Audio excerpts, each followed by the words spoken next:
Exchange podcast with Sunil. We got Q&A today. And we're talking about economic downturns and potential recessions and what to do about it. It's kind of depressing.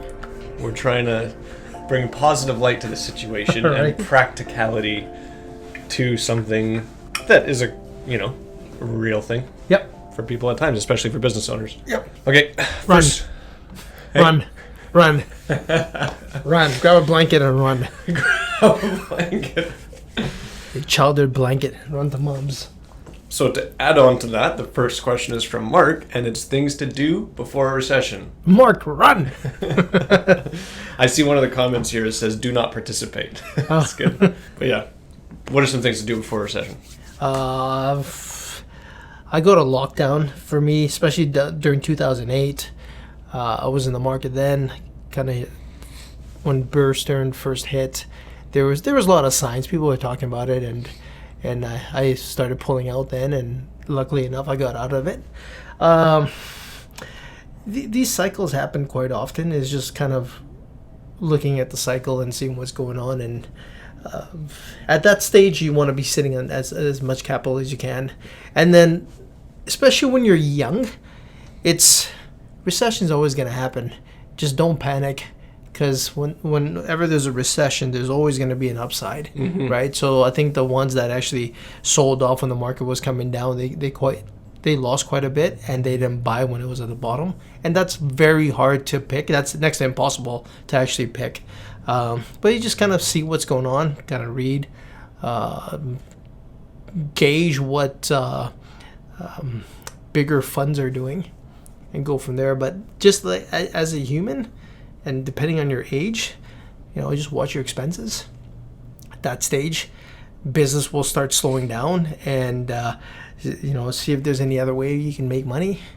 The main thing is just stopping your expenses. So it's almost like a cue to just sit back, observe. Yeah, I would look at this. I would look at this in another way. Like, how about if you lose your job, or you went from full time to part time? What would you do? Like, okay, look, I gotta downsize my expenses. Right, I'm spending this much on eating out. Okay, let's cut that back. Let's put that into groceries. I'm spending this much going out. Okay, let's cut that back. That's all it comes down to is like, watch your expenses, and see if you can actually make more money. Sorry. Yeah. Right. See if there's any part-time jobs you can pick up. Things like that. From Christina, curious, when do you think the next recession is coming, and how do you think the legitimate kind of consulting and high-ticket coaching will do during this time? I don't think the coaching business will do well. We had 10 years, I think 2009 until now, in the stock market just being a powerhouse in the real estate market, especially in the Vancouver area. It's just nothing but great until last year. So I think we have a very long bull market, and I think a slowdown is around the corner. Not sure when the corner is, but it's around here. So ticket items like that, where look, first thing that people will cut is those additional spendings, and coaches are going to be one of them. Going out, that's going to be another one. High payments on cars, any additional real estate somebody has, like vacation homes that they don't need, they're going to get rid of. Those things always go fast first. So anything luxury or something that is not to do with your health, those things go first.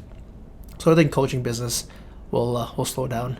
And that's the legitimate one we're talking about, not the... Oh, not the fake ones. Yeah. For sure. They'll be gone for sure. They'll probably not like totally walk away from you, but instead of doing 4 or 5 sessions a month, might be down to 2, might be down to 1, might be one every 6 months, whatever it is. And same thing goes to trainers, consultants. I think a lot of them get affected. Yeah.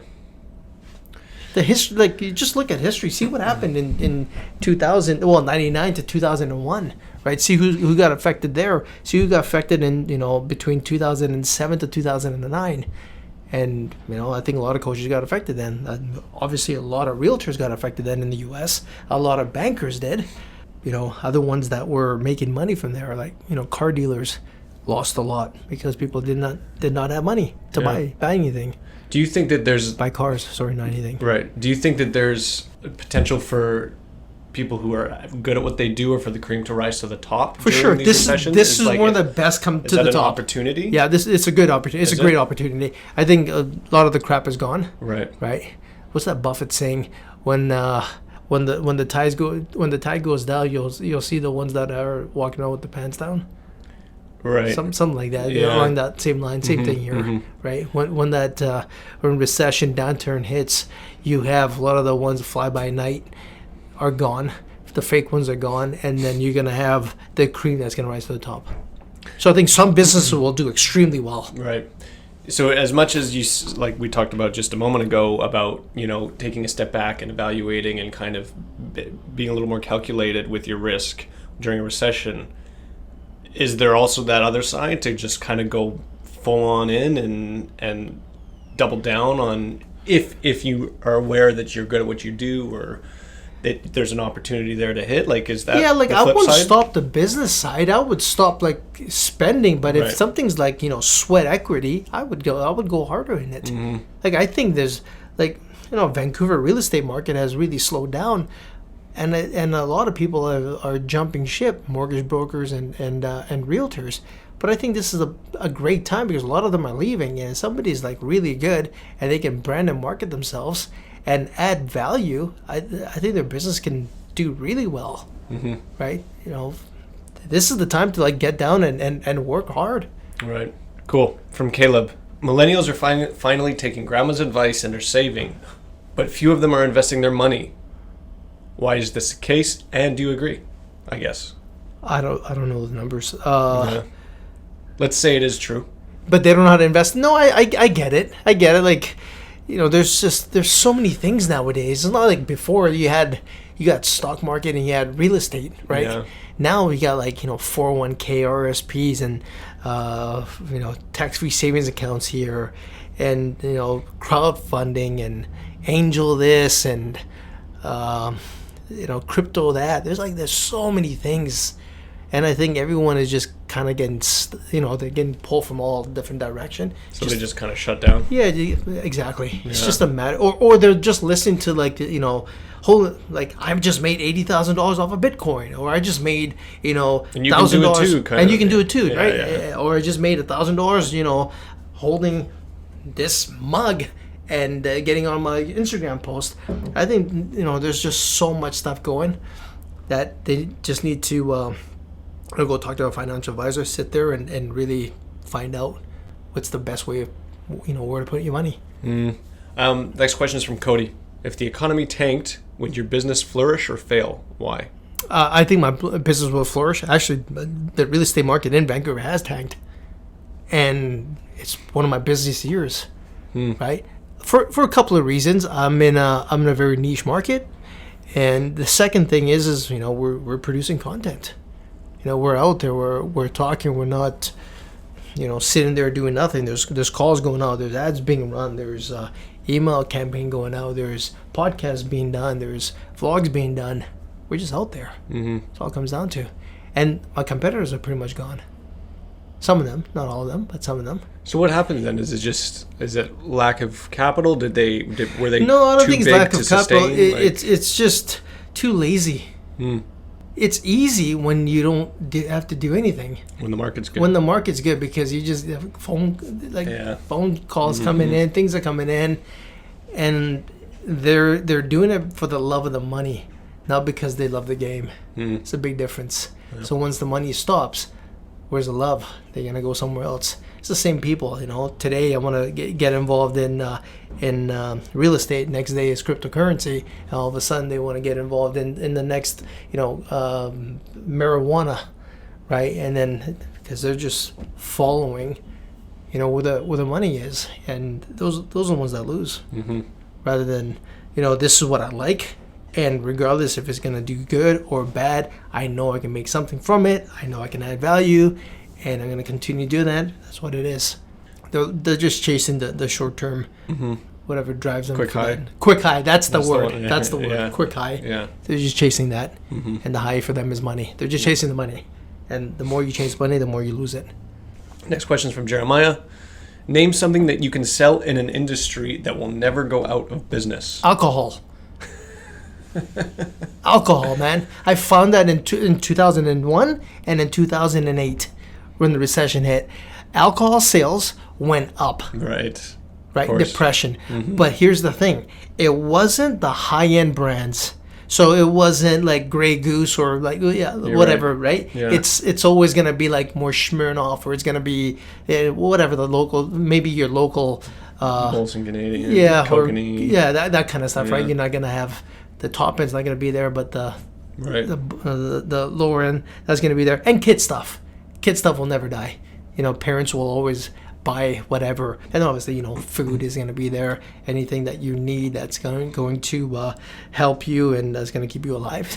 Those are the things that are essential services, essential products will be there. I think but I think alcohol is interesting because it's not essential. So no, I'm trying to think of another one. Makeup. Yeah, that's another one. That was another one that was big, right? Not being female, didn't know that, right? And then, when recession hits, those are the things that, again, they're not buying. And I don't know the brand names, right? They're not going to the high end, but they're going to go middle, they're going to go low. They're going to find something. Mm-hmm. Next question is... Underwear, man. Regardless. Yeah. Regardless, they're going to be buying You don't know the commando option, man.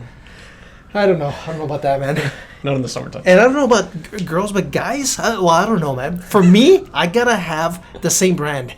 Yeah. It just feels comfortable. Yeah. Like, I know it. It's funny, I was talking with my dad the other day and just like I've had underwear that I've had for the longest time and they're starting to get tattered and whatever, and it's like, but then I have good pairs of underwear, so I have specific days where I wear the good pairs of underwear, right? And I'm thinking to myself, like, life's too short to be wearing good underwear only on certain days of the week. Like, what am I doing? Like, just get the damn good underwear and just live your life.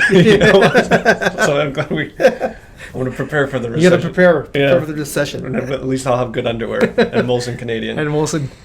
Okay, the last question is from Linda. Or Budweiser. Yeah, there's a lot of people in the States watching this. Yeah. Last question is from Linda. Do you believe one of the significant characteristics of a successful entrepreneur is to be optimistic about the future? Yes. Are you optimistic about the future? Yes, I'm positive about the future. I just look. You're seeing good things. I'm seeing great things, man. I wish I was born 20 years later. Like, with all this technology change and all this stuff coming in, man, it's just like I'm so bullish on the future. The ease of everything. Is that from your personal standpoint, or is that just from a general standpoint, the way you see the world? Both. Yeah. Personal and general. Both. Business as well. I just love the way where we're going today. A lot of people would say now it's scary times, and it's... What do you mean scary times? Like, I hear this stuff all the time, like scary. Honestly, to me, growing up in East Vancouver, the 90s were more scary than today. Yeah. What the hell? I'm going to walk down the street and get what? Jumped by a freaking hipster? Shit, man. Like, come on. Man. East Van, come on. I walked through all. I'm from there. There's like nothing. Yeah, exactly. Hey, is that a herbal tea you got there? Are you a vegan? No, I'm gonna beat you. Like, yeah. No, there's just too much media out there and just kind of pushing. I go on Twitter. Go to search. First thing, negative. Yeah. Like, that's all you see in there, right? And I think everyone's just looking at that. You look at negative news. Yeah. Same thing. We're bringing the latest stuff. Like, no, you're not. You're just bringing a bunch of crap that I don't want to even listen to. I just think there's just too much negativity in the media. I don't think it's out there in the public. Yeah. What's one thing in particular you're looking forward to, say in the next 5-10 years? Personally, that, man. Let's go in the next 50 years. I want to see flying drones. I want I can sit in there. Flying cars? Flying cars, yeah, not drone. Yeah. Like me sitting in a drone and going. Like the Jetsons. I want to see that, man. Yeah. Then I know I lived. You see that. Yeah, I think we talked about that previously. I know we did, yeah. You're excited. That's not going to change. I'm totally excited for that. That's not going to change. Oh, man, yeah. And sitting there taking a nap and it's taking you somewhere. So just to finish off, what significant characteristic of a successful entrepreneur is being optimistic, and you agree? Yes, I agree. I agree. 80% of that, 90%, and the other side is what happens if something happens and then have the defense side there as well. To have both, but full offense, all positive, and then just in case, if this thing goes this way, this thing goes this way, this doesn't take off, what's my safety net, what's the exit, or I feel something's going to go bad, how do I adjust? So I think it's like 80-20 or 90-10 for me, positive. Awesome. That's all we got. All right, guys, keep the questions coming. Love them. I like these little you're bunching together with investment and beer. We're gonna get a beer one. Yeah, we'll Gonna get a beer one. Yeah. Gonna have hey, Vancouver people that know breweries. Love to have some of them in here. Love to have them come in and we'll chat. Bring the beers. Dylan will drink. I'll talk. Camera's off. I'll have one. All right, guys. Till next time.